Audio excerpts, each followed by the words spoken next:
नई शुरुआत कर रहे हैं। सीटेट की क्लासेस जो हैं आपकी यूट्यूब की वो प्रॉपरली आज से शुरू होती हैं। सभी को गुड इवनिंग, नमस्कार, राम राम, सत श्री अकाल, अस्सलाम वालेकुम। What do you feel connected with. कुछ नए तरीके से कैसे क्वेश्चंस पूछे जा सकते हैं, जो बार बार रिपीट होते हैं वो कौन से क्वेश्चंस हैं, ये सारा डिस्कशन बेसिकली होने वाला है। प्रॉपर एक एनालिसिस होगा, ऐसा नहीं है हम सिर्फ आंसर तक पहुंच रहे हैं या सिर्फ आप आंसर टिक कर रहे हैं। आंसर तक पहुंचा जाएगा प्रॉपरली एनालाइज करके, जिससे आपके सामने कोई भी क्वेश्चन उस टॉपिक से आए तो आप उसको आसानी से सॉल्व कर पाए। लाइक शेयर सब्सक्राइब आप कर लीजिएगा। ये सेशन आपको ऑफ कोर्स पसंद आएगा, है ना। आज आपको ये देखना भी है कि अगर आप रॉ जितनी तैयारी आपकी आज है उस समझ के साथ अगर आप क्वेश्चंस को आंसर करते हैं तो कितने नंबर आप ला पा रहे हैं, है ना। देखिए, अगर हम बात करते हैं क्वेश्चन नंबर 1 की, तो ये क्या कहता है, चिल्ड्रन लर्न लैंग्वेज। ये क्वेश्चन हर बार आता है, आप पेपर उठा करके देख लीजिए, आपको किसी ना किसी फॉर्म में यही क्वेश्चन लैंग्वेज पर, और even same question as it is, थोड़ा सा लैंग्वेज में फर्क दे करके मिलता ही मिलता है, क्योंकि लैंग्वेज पे एक क्वेश्चन आना ही है, निश्चित है। ठीक, तो समझते हैं। Children learn language with much ease up to a specific period because they are especially responsive to environmental influences in that period. This period is known as dash period of development. यानी बच्चे जो हैं वो आसानी से भाषा को सीख जाते हैं एक स्पेसिफिक पीरियड ऑफ टाइम में। इसके कई सारे नाम हो सकते हैं, इसको स्पेसिफिक पीरियड कह रहे हैं हम, बाकी अभी मैं बताऊंगी, इतने आप आंसर कर रहे हैं। तो बच्चे समय की एक विशिष्ट अवधि पर, यानी एक निश्चित समय है, एक ऐसी स्टेज है जहां वो बाकी स्टेजेस के मुकाबले आसानी से भाषा को सीख जाएंगे। बात सही है या गलत है? बिल्कुल सही है। अगर आप 25 साल की उम्र में अमेरिका जाते हैं और आपको अंग्रेजी नहीं आती है और आपका एक बच्चा है जो 5 साल का है, तो ज्यादा संभावना है कि वो आपसे बेहतर या जल्दी ही लैंग्वेज पकड़ लेगा। क्यों? क्योंकि वो उसके लिए क्या है, क्रिटिकल पीरियड है, सेंसिटिव पीरियड है, लैंग्वेज डेवलपमेंट का स्पेसिफिक पीरियड है जब लैंग्वेज डेवलपमेंट फास्टेस्ट होगा। ठीक है ना। तो समझते हैं, बहुत सरलता के साथ आप इस अवधि में भाषा सीखते हैं, क्योंकि उस अवधि में वे पर्यावरणीय प्रभावों के साथ प्रतिक्रिया करते हैं, यानी एनवायरनमेंट के प्रति ज्यादा रिस्पॉन्सिव होते हैं। क्वेश्चन पढ़ के समझ लिया, मतलब हाफ बैटल इज वॉन, आधी लड़ाई आपने जीत ली। ठीक, इस पीरियड को क्या कहते हैं, सेंसिटिव पीरियड कहेंगे, जोनल पीरियड कहेंगे, अटिपिकल पीरियड कहेंगे, या नॉन रिस्पॉन्सिव पीरियड कहेंगे। तो जैसा कि आप लोग सभी सही उत्तर दे रहे हैं, ज्यादातर लोग, क्या है, सेंसिटिव पीरियड ये कहलाता है, यानी संवेदनशील काल कहा जाएगा। किस चीज के लिए? अलग अलग चीजों के लिए अलग अलग संवेदनशील काल हो सकते हैं। जैसे इस बार सेंसिटिव पीरियड पूछा गया किसके लिए, न्यूरोप्लास्टिसिटी के लिए या ब्रेन प्लास्टिसिटी के लिए। उसको भी मैं भी एक बोनस क्वेश्चन के रूप में आपको यही समझा करके चलूंगी ताकि आप कंफ्यूज ना हो।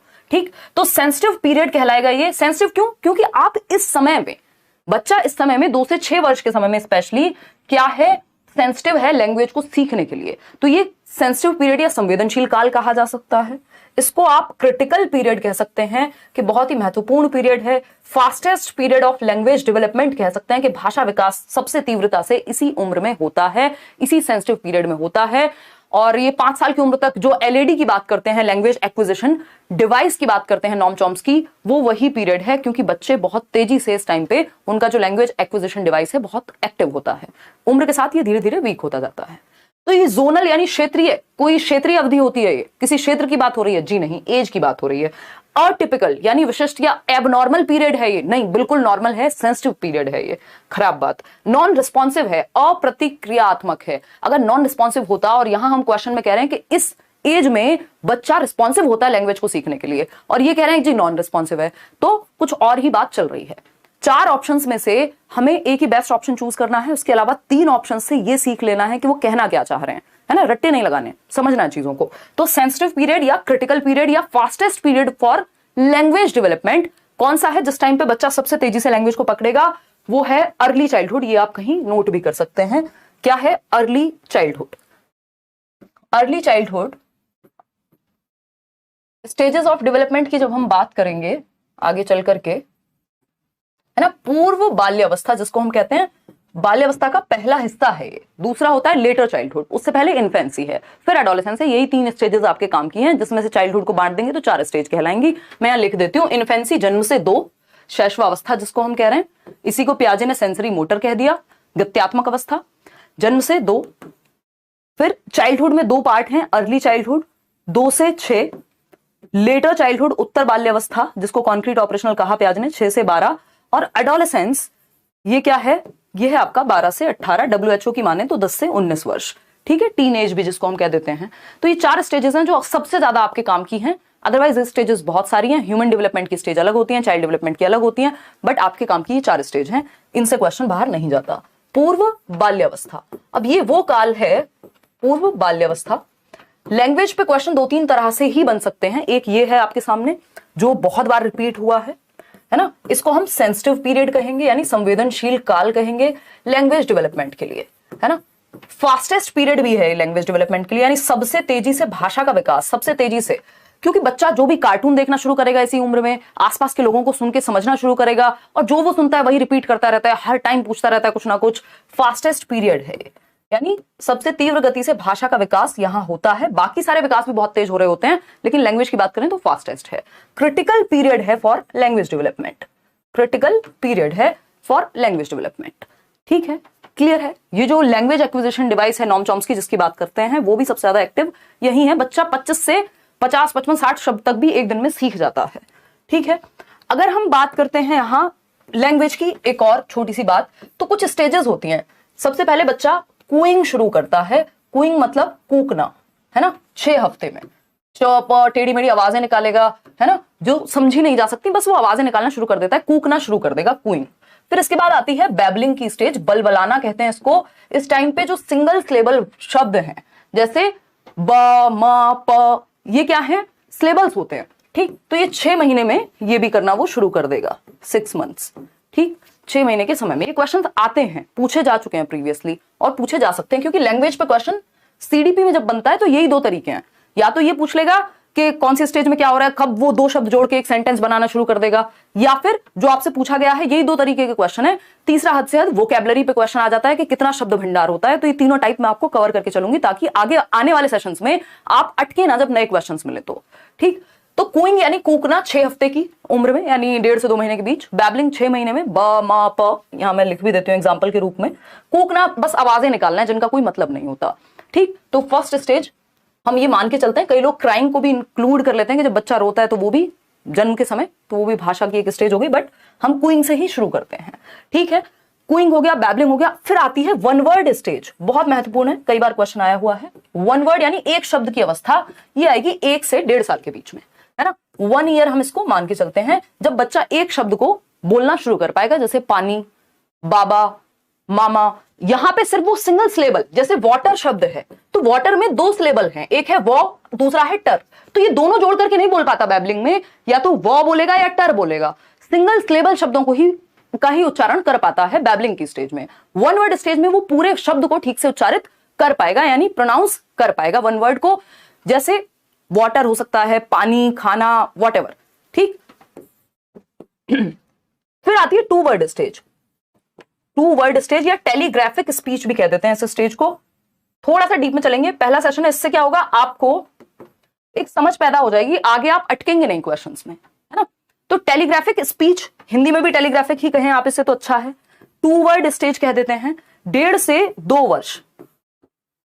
ठीक है, 18 से 24 महीने, इस पे क्वेश्चन आया था 2018 में, उसके बाद भी आई थिंक आया है बहुत बार कि जब बच्चा, वो कौन सी स्टेज है जब 2 शब्द जोड़ करके एक नया सेंटेंस बनाना शुरू कर देगा। मम्मी, पानी, ये क्या हो गया, सेंटेंस हो गया अपने आप। यहाँ पानी 2, ये सेंटेंस हो गया, 2 शब्द जोड़ के एक नया सेंटेंस बना दिया।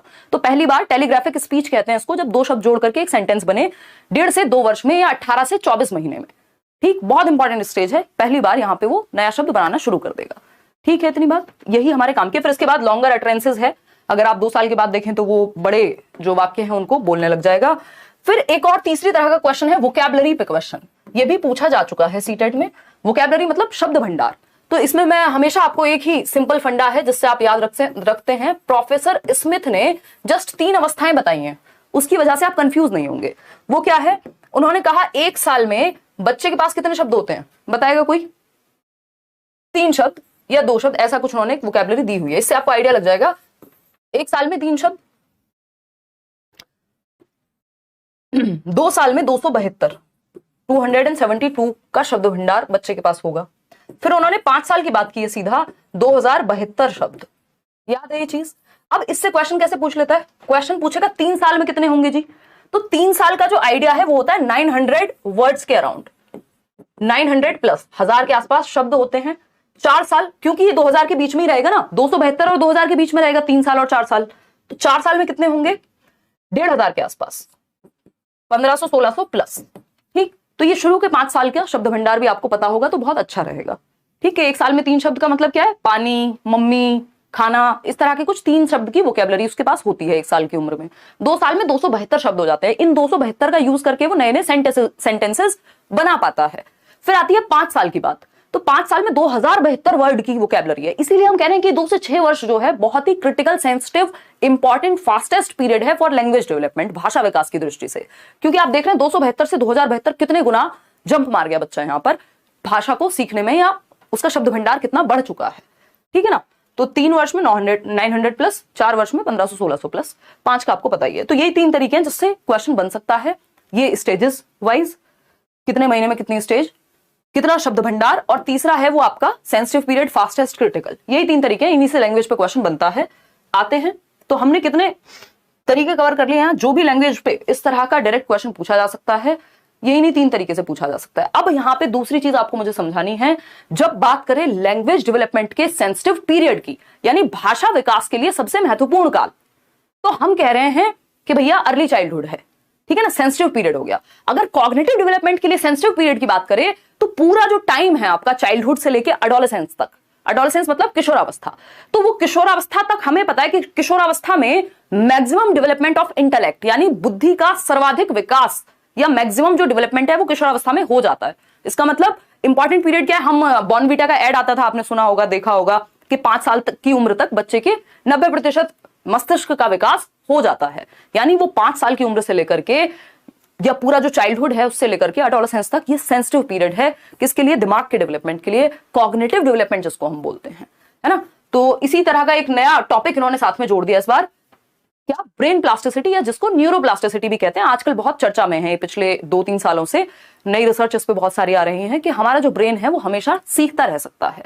तो इससे एक क्वेश्चन आया जिसको हम अभी डिस्कस करेंगे, उससे पहले मैं थोड़ा सा आपको समझा देती हूँ कि कहानी चल क्या रही है ना। नेक्स्ट क्वेश्चन पे जाएंगे, डोंट वरी, पेशेंस रखेंगे, कोई जल्दबाजी नहीं है, क्योंकि आज का सेशन अगर आप कंप्लीटली देख लेते हैं आपका एक बेस तैयार हो गया। अगर आपने बहुत ज्यादा पहले नहीं भी पढ़ा है तो आपको चीजें समझ में आने में आसानी रहेगी। ठीक है ना। तो न्यूरोप्लास्टिसिटी या ब्रेन प्लास्टिसिटी या मस्तिष्क नमनीयता कह सकते हैं आप इसको। प्लास्टिसिटी का मतलब ये नमनीयता, प्लास्टिक है कोई चीज, प्लास्टिक है मतलब जिसको तोड़ा नहीं जा सकता, इजीली मोल्ड किया जा सकता है, कोई भी शेप दी जा सकती है। तो ब्रेन प्लास्टिसिटी या न्यूरोप्लास्टिसिटी, हमारे ब्रेन में न्यूरॉन्स होते हैं जो कि विस्फोट करते रहते हैं, जिसकी वजह से हमारे न्यूरल पाथवेज बनते हैं। ये थोड़ा अपने आप में एक छोटा सा वीडियो भी कल डाल दूंगी, मैं कल बैच में ये समझाया भी था, जो लोग बैच में हैं उनको पता होगा। तो इस पे एक मैं उसमें से ही एक क्लिप लगा करके, क्योंकि ये नया क्वेश्चन है इस बार, तो आप यूट्यूब पे भी पढ़ लेंगे। तो ब्रेन प्लास्टिसिटी का मतलब क्या है? ब्रेन मस्तिष्क नमनीयता, यानी हमारा ब्रेन अनुभव के आधार पे परिवर्तित हो सकता है, यानी एनवायरमेंट के अकॉर्डिंग अडेप्ट करने की क्षमता है हमारे ब्रेन में, और जीवन भर अनुभव के आधार पे हमारा ब्रेन चेंज होता रह सकता है। यही प्लास्टिसिटी है। प्लास्टिसिटी मतलब चेंजेबल है, जो हम डेवलपमेंट के बारे में परसों पढ़ रहे थे कि डेवलपमेंट क्या है? मॉडिफिएबल है, चेंजेबल है, अमेंडेबल है, प्लास्टिक इन नेचर है, यानी परिवर्तन संभव है डेवलपमेंट में। ऐसा नहीं कि परिवर्तन संभव नहीं है, इरिवर्सिबल है, रिवर्स नहीं होगा, लेकिन चेंज तो हो सकता है, मॉडिफाई तो हो सकता है। प्लास्टिसिटी तो होती है ब्रेन में, जिसकी वजह से हम नई नई चीजें सीखते रहते हैं। ये प्लास्टिसिटी सबसे ज्यादा 3 समय पे जो है एक्टिव होती है। आपका जो शुरुआती साल है जीवन के, है ना, बचपन है, हद से हद एडोलेसेंस तक, या फिर कोई इंजरी हो जाए, या फिर तीसरी चीज है जब आप कुछ नया सीखते हैं, आप स्विमिंग सीख रहे हैं, आप रीडिंग सीख रहे हैं, इन सब चीजों से आपके जो न्यूरॉन्स हैं वो विस्फोट करते रहते हैं। Millions and billions of neurons हैं आपके ब्रेन में, जिनकी वजह से आपका दिमाग एक्टिव रहता है। तो नई नई चीजों को सीखने की क्षमता या एनवायरमेंट में अडेप्ट करने की क्षमता, इस पे एक वीडियो में अलग से कल डलवा दूंगी, वो आप देख लीजिएगा।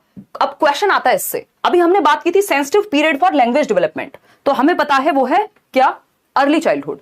अब पूछ लिया हमसे, in the field of child development the concept of brain plasticity, यानी ब्रेन, ये बोनस क्वेश्चन है, इस पे मैंने नंबर नहीं डलवाया है क्योंकि इसी से जुड़ा हुआ है। ब्रेन प्लास्टिसिटी की जब हम बात कर रहे हैं, यानी मस्तिष्क नमनीयता के संप्रत्य की जब हम बात कर रहे हैं, तो इसका मतलब क्या है? ये सजेस्ट क्या करती है? अगेन, अनुभव के आधार पर अडेप्ट करने की क्षमता, चेंज हो सकने की क्षमता ही प्लास्टिसिटी है। ठीक, देखते हैं। Only heredity influences development, not environment, यानी केवल आनुवांशिकता, जीन्स, जेनेटिक मेकअप ही हमारा विकास को प्रभावित करता है। हमारा तो पूरा का पूरा एक टॉपिक है हेरिडिटी एंड एनवायरमेंट। विकास जो है किसका गुणनफल है? हेरिडिटी यानी आनुवांशिकता और वातावरण का, हेरिडिटी एंड एनवायरमेंट का। तो सिर्फ हेरिडिटी थोड़ी कह सकते हैं कि जो हमें जेनेटिक मेकअप से मिल गया, एनवायरमेंट में चाहे खाना दो मत दो, स्कूल भेजो मत भेजो, कोई फर्क नहीं पड़ता, ऐसा नहीं है। ठीक, फिर है B option, development proceeds at same rate among all individuals. देखिए, सेम रेट पे नहीं हो सकता, स्टेज सेम होती है डेवलपमेंट की, डेवलपमेंट के चरण सेम होते हैं, है ना। बाल्यावस्था है तो पूरी दुनिया में बाल्यावस्था उसी उम्र के आसपास रहती है, लेकिन दर तो दो भाई बहनों की भी सेम नहीं होगी, कोई किसी चीज को जल्दी सीख लेगा, कोई लेट सीखेगा, तो ये तो दोनों ही गलत हो गए। ठीक है, दो तरीके हैं, या तो हम सही उत्तर को पकड़ लें या फिर गलत को हटा दें अगर हमें सही नहीं पता। तो जिनको ब्रेन प्लास्टिसिटी नहीं भी पता था वो भी इस आंसर तक पहुंच सकते थे एलिमिनेशन मेथड के थ्रू, एलिमिनेट करके जो गलत ऑप्शंस हैं। वो कब पता होंगे आपको? जब आपने बाकी चीजें पढ़ी होंगी। नया कॉन्सेप्ट आ भी जाए तो डरना थोड़ी है, अगर आपने बाकी चीजें पढ़ी हैं आप अपने आप आंसर तक पहुंच जाएंगे। ठीक है ना। तो entire period of childhood and adolescence is a sensitive period of cognitive development. यही बात, जब बात sensitive period of cognitive development की आएगी तो हम कहेंगे एडोलेसेंस और चाइल्डहुड जो है बहुत महत्वपूर्ण पीरियड है इस चीज के लिए। जब लैंग्वेज की आएगी तो हम अर्ली चाइल्डहुड की बात करेंगे। ठीक है, तो बाल्यावस्था और किशोरावस्था की जो पूरी अवस्था है वो संज्ञानात्मक विकास के लिए संवेदनशील अवस्था कहलाती है, बहुत ही क्रिटिकल या इंपॉर्टेंट पीरियड कहलाता है। ठीक है ना। तो ये एक बात हो गई, इसी को हम प्लास्टिसिटी से जोड़ रहे हैं कि इस टाइम पे आपका ब्रेन सेंसिटिव है। ये वो पीरियड है जब ब्रेन का डेवलपमेंट मैक्सिमम हो सकता है, संवेदनशील है उस टाइम पे। Development in one domain doesn't influence development in another domain. अब ये बात हमने पढ़ी है कि विकास के जो तीन मुख्य प्रकार हैं, PCSE, SE एक साथ ही काउंट होता है इसलिए तीन मुख्य प्रकार हैं, फिजिकल, कॉग्निटिव, सोशल इमोशनल, शारीरिक, संज्ञानात्मक, सामाजिक और संवेगात्मक। तो ये सारे आपस में जुड़े हुए हैं। शरीर में चोट लगेगी, मन भी ठीक महसूस नहीं करेगा, है ना। तो ये क्या हुआ, मतलब इसका सिंपल ये है कि भैया इंटर रिलेटेड होते हैं, अंतः संबंधित होते हैं विकास के जो पक्ष हैं, क्षेत्र हैं। ऐसा नहीं है किसी का किसी पे कोई प्रभाव नहीं पड़ता, है ना। ब्रेकअप होने पे 4 दिन तक पढ़ते नहीं है लोग, कोई डेथ हो जाए आसपास तो पूरा डिस्टर्बेंस हो जाता है। ऐसा थोड़ी है आप उस समय पे काम करना नहीं जानते हैं कोई, बट इमोशंस हिले हुए हैं, है ना। जैसे हमारे जो टाइपिस्ट हैं उनकी मदर की डेथ हो गई है तो अभी वो 2-3 दिन छुट्टी पे है, तो ऐसे थोड़ी उनको टाइपिंग नहीं आती है, बट इमोशंस हिले हुए हैं, काम नहीं करेंगे उस समय पे या सही महसूस नहीं कर रहे हैं तो दिमाग भी ठीक से काम नहीं कर रहा। तो फिजिकल, कॉग्निटिव, सोशल, इमोशनल चारों जो एस्पेक्ट हैं वो जुड़े हुए हैं। ठीक, तो ये तीनों ही बातें गलत थी तो एक ही ऑप्शन बचेगा जो अपने आप में सही हो जाएगा, कोई पांचवा ऑप्शन तो सही होगा नहीं भाई। आंसर आपके सामने है, यही है, इन 4 ऑप्शंस में से कोई एक होगा। तो C option is the only right answer over here कि प्लास्टिसिटी क्या है, वो पीरियड जो सेंसिटिव पीरियड है ब्रेन डेवलपमेंट के लिए, क्या है, चाइल्डहुड और एडोलेसेंस। इसमें 2 प्रकार की ब्रेन प्लास्टिसिटी होती है, एक है आपका स्ट्रक्चरल प्लास्टिसिटी, दूसरी है फंक्शनल प्लास्टिसिटी। इसमें मैं कल एक वीडियो डलवाऊंगी तब आपको ये चीज क्लियर हो जाएगी, बहुत लंबी चली जाएगी नहीं तो। ये स्ट्रक्चरल प्लास्टिसिटी है कि जब आप कुछ नया सीखते हैं, कुछ नया करते हैं, अपने दिमाग को चैलेंजिंग टास्क में इन्वॉल्व करते हैं तो आपका जो स्ट्रक्चर है ब्रेन का वो भी चेंज हो जाता है। जैसे आपने सुना होगा जो लोग मेडिटेशन वगैरह लंबे समय तक करते हैं तो उनका जो आई थिंक एमिगडाला जिससे स्ट्रेस इंड्यूस होता है वो वाला जो पार्ट है ब्रेन का वो कम होने लगता है, या तो हिपोकैम्पस या एमिगडाला, इन दोनों में से कोई कम हो जाता है, वो ब्रेन के स्ट्रक्चर में चेंज आ जाता है। तो ये क्या हुआ, ये प्लास्टिसिटी है कि परिवर्तन संभव है। दूसरा है फंक्शनल प्लास्टिसिटी। मान लीजिए चोट लग गई, आप हाथ आपके काम नहीं करते किसी एक्सीडेंट की वजह से, तो लोग आपने सुना होगा जिनके हाथ नहीं है वो पैरों से भी लिखना सीख लेते हैं, या राइट हैंड से लिखते थे, कोई दुर्घटना घट गई राइट हैंड से नहीं लिख पाएंगे, आपने लेफ्ट से सीख लिया, तो ब्रेन का दूसरा हिस्सा फंक्शनल हो जाता है उस काम को लेकर के। तो ये 2 प्रकार की प्लास्टिसिटी होती है। खैर इस पे एक वीडियो आप अलग से भी देखिएगा। आते हैं क्वेश्चन नंबर 2 पर, अब जवाब देंगे पोल में। बहुत लंबी कहानी चल गई, ठीक है ना, बहुत बढ़िया।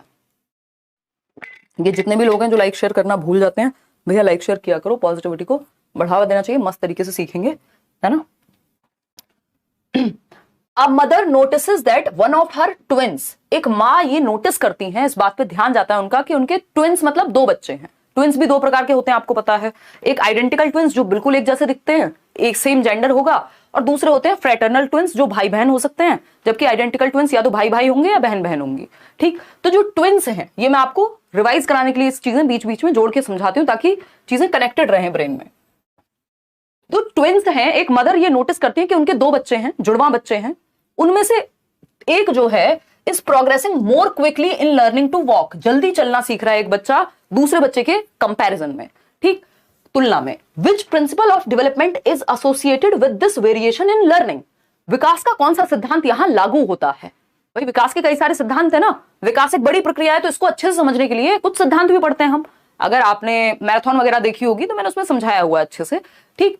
तो अगर हम बात करते हैं यहां, एक मां ने देखा कि उसका एक जुड़वा बच्चा दूसरे की तुलना में जल्दी से चलना सीख रहा है। अब इसका क्या मतलब है, कौन सा सिद्धांत है। पहला option, development proceeds from head to toe, सिर से पैर की ओर जाता है डेवलपमेंट।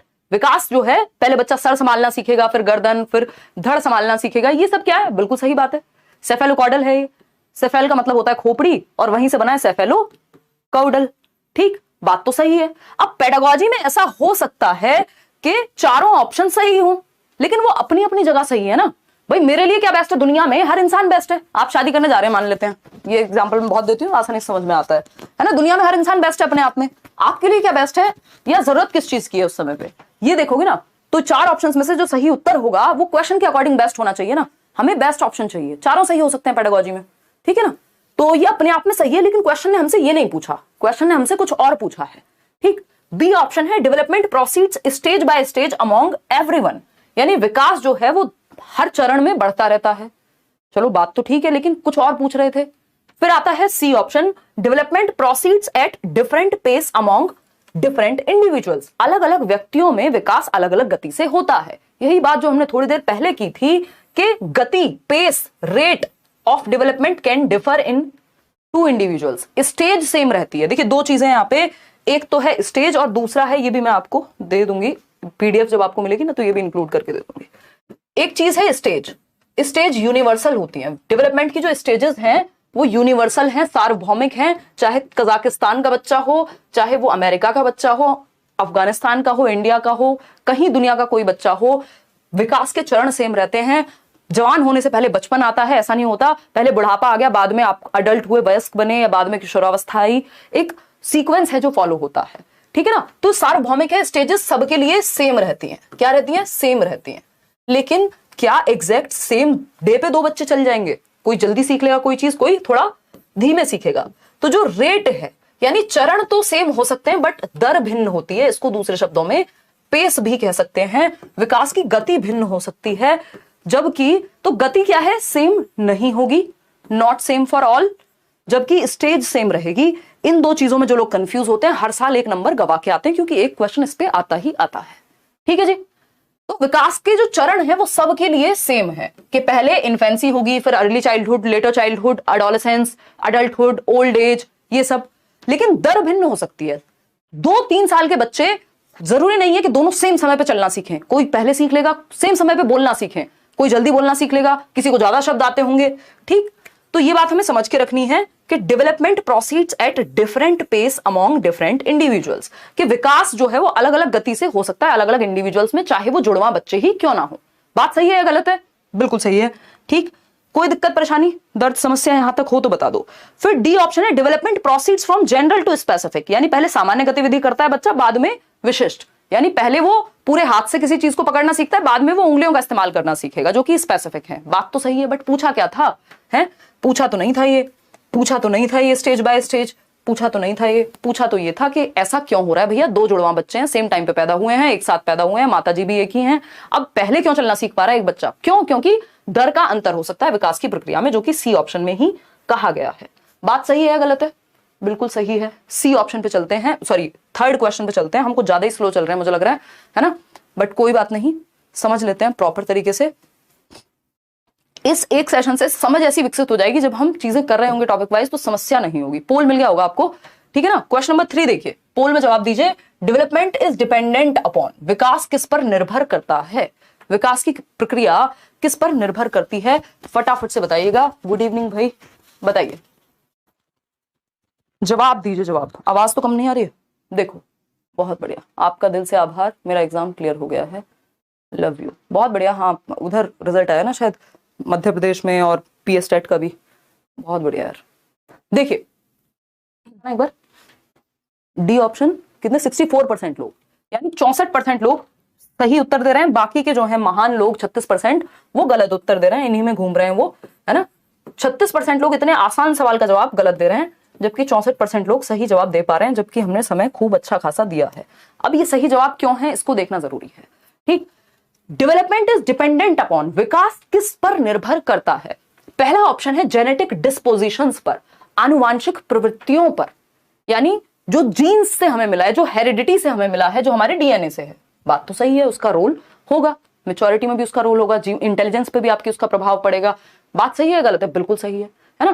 देखो शब्दों में नहीं फंसना, वो यहां से ना पकड़ के कान यहां से पकड़ेगा, कभी बीच से पकड़ेगा, यानी लैंग्वेज का खेल होता है। टॉपिक वही है, सिलेबस सेम है इतने सालों से। सोशियो कल्चरल प्रैक्टिसेस, सामाजिक सांस्कृतिक प्रथाओं का भी प्रभाव पड़ता है। जिस समाज और संस्कृति में आप रहते हैं उस समाज और संस्कृति का आपके विकास की प्रक्रिया पर प्रभाव पड़ता है, ऐसा वाइगॉस्की भी कहते हैं, ऐसा ज्यादातर लोग मानते ही हैं। ठीक है ना, ये हम फैक्टर्स अफेक्टिंग डेवलपमेंट में भी कर रहे थे। बैच वाले थोड़ा सा याद कर लें, या जिन्होंने यूट्यूब पे भी पढ़े हुए हैं प्रीवियस सेशंस, उनको भी ये बात पता होगी। फिजिकल एनवायरमेंट, भौतिक वातावरण, मैंने कल परसों ही बताया था किसी बैच में कि एनवायरमेंट दो तरह के होते हैं, एक होता है फिजिकल एनवायरमेंट, दूसरा होता है सोशल एनवायरमेंट।